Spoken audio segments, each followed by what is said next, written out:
tous, bienvenue pour cette nouvelle page d'Art Journal et aujourd'hui on va s'attaquer au défi qui nous est proposé dans le groupe Facebook de Shoe and Flowers. Donc on a jusqu'au 20-21 avril si je ne me trompe pas pour réaliser une réalisation, une carte, une page d'Art Journal, un album, peu importe, ayant pour thème la tête dans les nuages, puisque dans la dernière collection de Shoe Flowers on a une belle planche de tampons avec des gros nuages. Donc voilà, le but est de travailler ce thème de nuages, d'ailleurs avec la planche de tampons de leur dernière collection ou d'autres tampons. Moi, c'est ce que je vais faire pour ce défi. Je vais utiliser les nuages, enfin le gros nuage de la dernière collection de Shoe and Flowers. Donc c'est la planche du château, voilà, de la collection Victoria Street que je vais tamponner sur mon fond de page plusieurs fois pour avoir comme ça un amas de nuages. Mais je ne vais pas utiliser les personnages de la dernière collection, tout simplement parce que je vous l'avais dit au moment de ma vidéo unboxing. La collection Victoria Street n'est pas ma préférée, le côté vintage. Voilà, c'est pas un thème qui m'inspire forcément beaucoup et avec lequel je suis à l'aise. Mais par contre, j'aimais beaucoup ce gros nuage, donc j'avais pris cette planche avec ce joli nuage. Donc ça tombe bien, mais par contre, vous le verrez, je vais utiliser d'autres tampons, d'autres collections pour réaliser cette page. Je travaille dans mon carnet d'Art Journal d'Ina Wackley. Ça fait longtemps que je n'ai pas repris ce carnet. Donc c'est un carnet qui est en format carré, 14 cm sur 14 cm, qui est en papier aquarelle de, si ma mémoire ne me trompe pas, 400 grammes, voire un peu plus. Je me demande, c'est pas 450, 420. C'est un papier aquarelle qui est très bien, mais qui est très bien pour travailler comme je vais le faire ici, des fonds. Le papier est tellement épais et tellement texturé que ce n'est pas un papier sur lequel vous pouvez faire des détails au niveau de votre aquarelle. J'entends par là coloriser des petites fleurs, coloriser des feuillages, parce que le papier boit énormément l'aquarelle. Il boit l'aquarelle, ce qui nous permet de réaliser de jolis fonds texturés. Je travaille ici avec mes aquarelles Daniel Smith et pour le fond, je ne vais utiliser qu'une seule couleur qui est très particulière dans la gamme Daniel Smith puisqu'il s'agit de la couleur vert cascade. Et cette couleur a ceci de particulier qui est que lorsque votre couleur est très concentrée, elle est verte et lorsque vous la diluez avec beaucoup d'eau, vous voyez des pigments bleu turquoise apparaître. J'en profite pour vous faire une parenthèse sur l'aquarelle granuleuse. Il y a une question qui revient souvent dans les commentaires qu'on me laisse en dessous de mes vidéos, c'est lorsque je veux acheter une aquarelle, comment savoir si celle-ci est granuleuse ou pas? Alors, plusieurs niveaux de réponse. Au niveau des marques comme Daniel Smith, comme Schmincks, etc., en général, ils vont avoir des gammes dites d'aquarelles granuleuses. Donc, par exemple, c'est chez Schmincks, vous avez les aquarelles super granulation, où là, ce sont soit en coffret, soit en tube à acheter à l'unité. Ce sont des aquarelles granuleuses. Chez Daniel Smith, vous avez toute la gamme des aquarelles Primatech qui sont des aquarelles à base de minéraux et qui sont des aquarelles granuleuses. Donc voilà, au niveau des grandes marques, en général, ils ont une gamme d'aquarelles granuleuses ou pas. D'ailleurs, chez Sennelier, on n'a pas de gamme granuleuse, mais par contre, chez Sennelier, vous avez le bleu de Céruléen qui est granuleuse, mais ça, vous le voyez lorsque vous faites vos nuanciers. Et puis, vous avez depuis quelques temps plein de petits créateurs d'aquarelles artisanales qui créent plein de couleurs dont certaines sont granuleuses. Et là, il faut tout simplement aller voir en général leur compte Instagram. Ils vous font une présentation de leurs couleurs. Et là, vous pouvez voir leurs couleurs qui sont granuleuses et celles qui ne le sont pas. Moi, par exemple, j'utilise énormément en aquarelle artisanale les aquarelles de Marie-Jane Atelier. Alors, elle a changé son nom maintenant, c'est Atelier l'atelier couleur grenadine. Donc elle a toute une gamme d'aquarelles granuleuses et puis vous avez les aquarelles Octarine Aquarelle qui elle fait des aquarelles granuleuses, mais pas que, elle nous fait des aquarelles granuleuses appelées duochrome, c'est-à-dire que lorsque l'aquarelle va granuler, des pigments vont ressortir de différentes couleurs et notamment de 2 couleurs, d'où son nom d'aquarelle granuleuse duochrome. Je ferme la parenthèse sur les aquarelles granuleuses. Je voulais également aborder autre chose avec vous. Pour mon fond, j'ai utilisé mon pinceau à la vie Raphaël. Donc c'est un pinceau petit gris, taille numéro 1. Comme vous le savez certainement, les pinceaux petits gris sont des pinceaux en poils d'animaux. Moi, c'est un pinceau que j'ai depuis très très longtemps. Et je vais pas tarder là, je vais passer commande, comme on dit quand la paye sera tombée. Je vais tester pareil chez Raphaël la gamme des pinceaux à la vie Aqua Soft, puisque ce sont des pinceaux à la vie en poils synthétiques. Puisque pareil, vous êtes nombreux à me poser des questions sur les pinceaux et à rechercher des alternatives, ce que je comprends en pinceau en matière synthétique, pardon, j'avais mangé le mot. Donc vous avez toute la gamme des Aquasoft chez Raphaël qui sont en poils synthétiques. Donc voilà, je vais en tester un pour voir un petit peu comment ça se passe.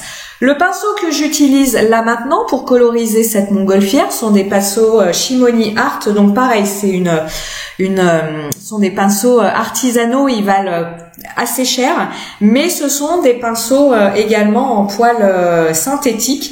Donc là, ce n'est pas un pinceau à la vie, c'est un pinceau précision, et c'est un pinceau taille numéro 6. Pareil, vous me demandez souvent le numéro que j'utilise. Ici, c'est le taille numéro 6.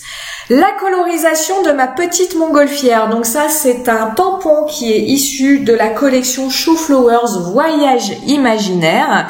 Et voilà, j'ai imaginé, vous le verrez à la fin de ma composition, une jeune fille qui prend son thé, qui prend son chocolat chaud, qui se fait un moment cocooning, et pendant qu'elle fait son moment cocooning, elle se laisse aller à son imagination, et voilà, dans son imagination, il y a cette si jolie montgolfière avec cet éléphant, puis vous le verrez, une petite souris à côté d'elle qui lui conte plein de belles histoires à ses oreilles.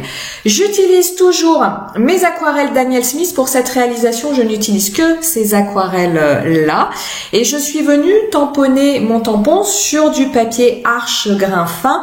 Je vous le disais dans une précédente réalisation, j'ai pu obtenir des petites, c'est le mot extrait qui me vient, mais ça convient pas du tout, des bouts de papier pour les essayer dans un magasin de loisirs créatifs qui est à côté de chez moi, et c'est vraiment un papier excellent. Les dégradés se font tout seuls, vous le voyez au niveau des continents que j'ai colorisés. C'est d'une simplicité extraordinaire sur ce papier. Comment je m'y prends sur ce papier? Vous allez le voir quand je vais également m'attaquer à coloriser les océans. Je viens faire une première couche de ma couleur avec une couche très diluée. Donc j'en mets voilà, sur toute ma zone à coloriser. Je mets une bonne couche puisque c'est un papier qui accepte énormément d'eau. Donc je mets une bonne couche d'eau. Lorsque je constate que mon papier a quand même bu mon eau, c'est-à-dire qu'on n'a pas une flaque d'eau en superficie de mon papier, mais qu'il a quand même bu de l'eau, je viens aux endroits où je veux intensifier ma couleur, tapoter avec la pointe de mon pinceau pour y apporter une couleur plus concentrée.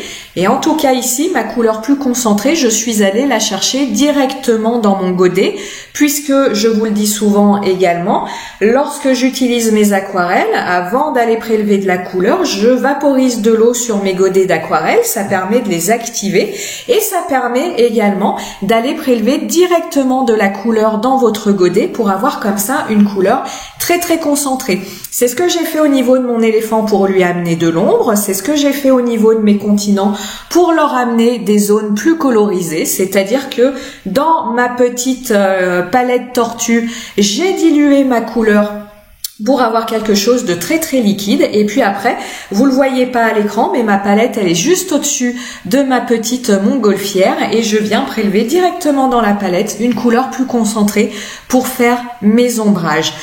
Pareil, je vous le dis souvent, mais c'est un détail qui est quand même hyper important. Vous le voyez, je ne colorise jamais à la suite des motifs qui sont adjacents les uns aux autres, des motifs qui se touchent, tout simplement pour laisser le temps à mon aquarelle de sécher.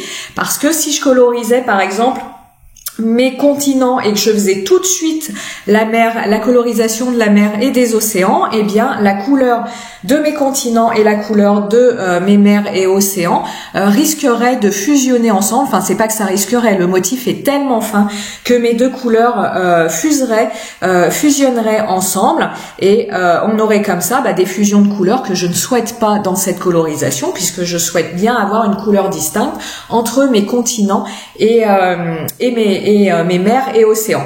Vous le voyez, vous l'avez à l'écran, je passe cette première couche, donc là c'est également du vert cascade, donc c'est une couche bien diluée à l'eau, et je vais prélever en haut de l'écran, je vais prélever directement dans ma palette avec la pointe de mon pinceau une couleur bien intense de ce vert cascade, et c'est ce que je vous le dis, c'est la magie de ce papier. Je viens tamponner avec la pointe de mon pinceau juste à la limite de mes continents, puisque je veux une couleur concentrée ici, et vous voyez la couleur se diffuse toute seule dans la partie humide que j'ai colorisée au préalable, et le dégradé se fait tout seul.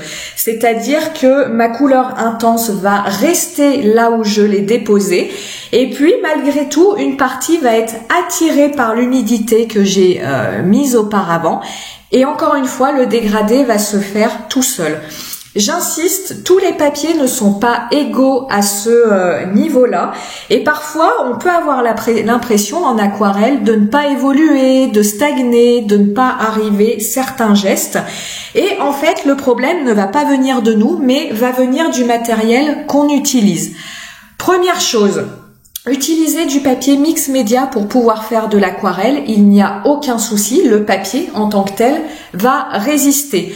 Je vous mets un bémol, moi vous le savez, j'utilise souvent le papier mix média Pantone. Le papier Pantone pour travailler dans l'humide, c'est pas l'idéal parce qu'il a tendance à boulocher. Mais on va dire le papier mix média, c'est quand même du papier épais, il fonctionne pour utiliser de l'aquarelle, c'est-à-dire il va pas se trouer, il va pas faire des choses bizarres. Par contre, le papier mix média, pour avoir des fusions de couleurs comme je vous montre ici à l'écran, ça sera pas possible. Donc, l'idée c'est de se dire, si j'utilise du papier mix média et que j'obtiens pas les résultats voulus, c'est pas que je fais pas ce qu'il faut, c'est simplement que mon papier n'est pas un papier adapté pour cela. Après, au niveau des papiers aquarelles, c'est pareil. Vous avez énormément de choix entre du papier à grain fin, du papier satiné, du papier dit en grain torchon, et d'une marque à l'autre, l'aquarelle ne va pas réagir de la même façon.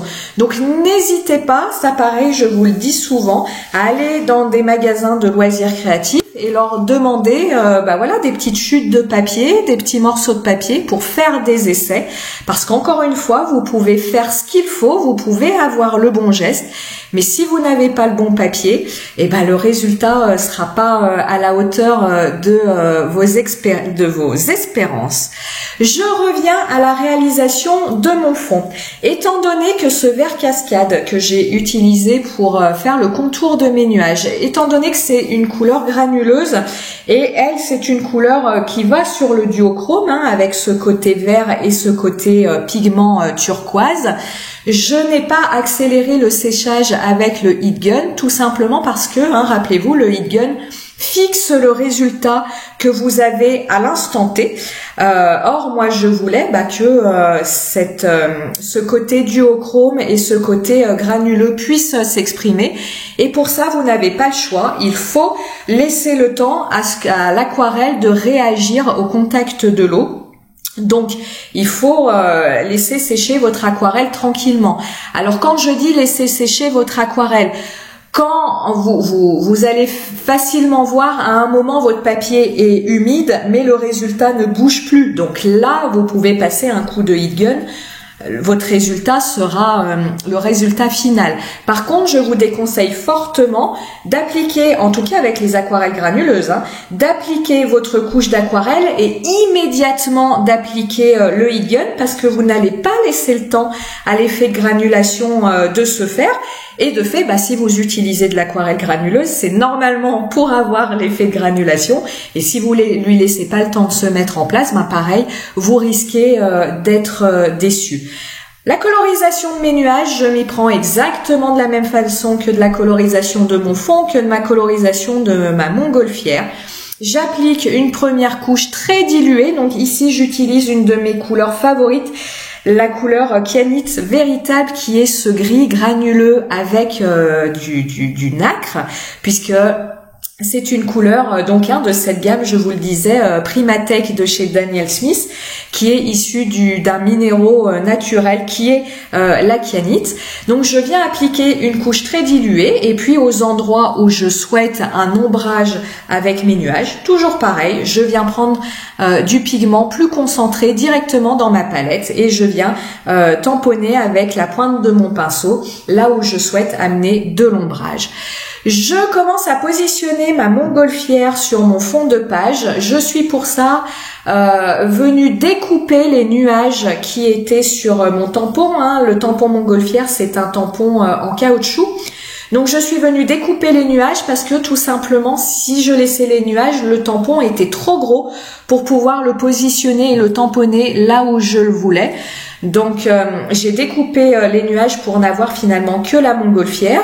C'est pas un problème, puisque le jour où je voudrais reconstituer mon tampon, maintenant c'est comme un pulse, je le mettrai sur ma plaque de plexi, je réassocierai les petits morceaux que j'ai découpés comme un pulse et j'aurai mon tampon comme neuf, il n'y paraîtra comme rien. Si voilà, je veux garder et la montgolfière et les nuages dans leur position initiale. Pourquoi j'ai voulu tamponner ma montgolfière dans le fond de page? Vous le voyez là, c'était pour pouvoir, au niveau des cordes de ma montgolfière, pouvoir voir en transparence le ciel que j'ai fait avec les nuages et avec mon fond de page. Je ne voulais pas découper ça au cutter de précision, tout simplement parce que le dessin des cordages est tellement fin que j'aurais été obligée de laisser du blanc, ce que je ne voulais pas, j'aurais pas trouvé ça très esthétique. Et puis la deuxième chose, c'est que moi, découper au cutter de précision, c'est un truc qui est extrêmement laborieux pour moi. Je vous ai pas filmé la colorisation de la jeune fille parce que je m'y suis pris comme la colorisation de la montgolfière. Je peux par contre vous dire que pour son pantalon, j'ai utilisé cette magnifique couleur qui est or foncé de quinacridone. C'est un orange, un jaune orange qui est hyper lumineux. J'ai repris le vert cascade pour la tasse et les chaussettes. Pour son plaid, j'ai utilisé la Richlorite véritable, qui est aussi une couleur granuleuse. Et pour ses cheveux, j'ai utilisé le brun permanent. Ici, pour la colorisation de ma page, je ne me suis pas fatiguée à faire des mélanges de couleurs. J'ai pris les couleurs que j'avais dans ma palette Daniel Smith et j'ai simplement associé les couleurs les unes aux autres. Je ne vous l'ai pas dit, pour mon éléphant et la petite souris que vous verrez apparaître à la fin de la vidéo, j'ai pris une couleur qui est très très sympa, qui est le violet lunaire. Le violet lunaire, c'est une couleur pareille, granuleuse, qui, quand elle n'est pas concentrée, quand elle n'est pas diluée, à l'eau, tire sur le noir, et à plus vous la diluez avec l'eau, à plus vous allez voir un aspect violet apparaître. Mon petit, si vous regardez bien, mon petit éléphant a un petit aspect rosé, tout simplement parce que dans la palette, j'ai mis trop proche mon violet lunaire et mon brun permanent, le brun que j'ai utilisé pour les cheveux de ma jeune fille. Et du coup, le brun a un petit peu rosé le violet lunaire. Ce qui donne une couleur très jolie, que j'aime beaucoup, donc c'est un mélange que je garde en tête pour de futures réalisations. Vous le voyez à l'écran, les petits nuages qui accompagnaient ma montgolfière, je les ai détourés et je viens comme ça les coller sur mon fond de page pour venir continuer à agrémenter l'idée de ces nuages. Et c'est bien parce que ça me fait comme ça des nuages d'une autre taille.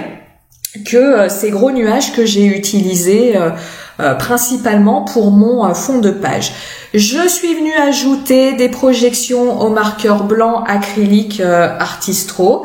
Je suis venue, vous ne le verrez pas à l'écran, mettre du glossy accent sur le ballon de ma montgolfière pour rappeler l'effet plastique de la montgolfière.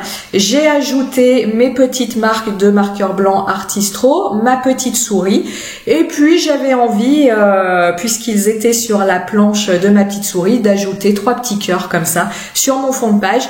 Et vous le voyez aussi, des projections au marqueur doré Artistro sur mon fond de page. J'espère que cette page vous aura plu, j'espère que mes petites explications sont claires. S'il manque des choses, dites-le moi en commentaire et puis j'y répondrai bien volontiers en direct ou en vidéo. Je vous dis à très bientôt. Ciao, ciao!